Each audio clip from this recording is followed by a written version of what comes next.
بسم اللہ الرحمن الرحیم۔ شروع کرتے اللہ کے نام سے جو بڑا مہربان اور نہایت رحم کرنے والا ہے۔ السلام علیکم viewers and welcome to my channel اور اسلامک چینل، جہاں پہ میں حدیث بیان کرتی ہوں۔ آج کی جو حدیث ہیں وہ وضو سے متعلق ہے۔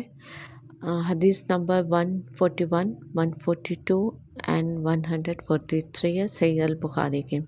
حدیث کچھ اس طرح سے ہے کہ آپ صلی اللہ علیہ وسلم نے فرمایا، جب تم میں سے کوئی اپنی بیوی سے جمع کرے تو کہے، اللہ کے نام کے ساتھ شروع کرتا ہوں، اے اللہ ہمیں شیطان سے بچا اور شیطان کو اس چیز سے دور رکھ جو تو اس جمع کے نتیجے میں ہمیں عطا فرمائے۔ یہ دعا پڑھنے کے بعد جمع کرنے سے میاں بیوی کو جو اولاد ملے گی اسے شیطان نقصان نہیں پہنچا سکتا۔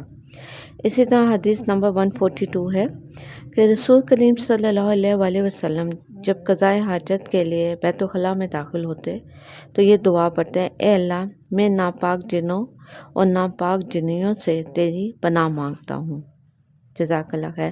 اور اسی طرح حدیث نمبر 143 ہے، نبی کریم صلی اللہ علیہ وسلم بیت الخلاء میں تشریف لے گئے، میں نے بیت الخلاء کے قریب آپ کے لیے وضو کا پانی رکھ دیا، باہر نکل کر آپ نے پوچھا یہ کس نے رکھا ہے؟ جب آپ کو بتلایا گیا تو آپ نے میرے لیے دعا کی اور فرمایا، اے اللہ اس کو دین کی سمجھ عطا فرمائیو۔ جزاک اللہ خیر۔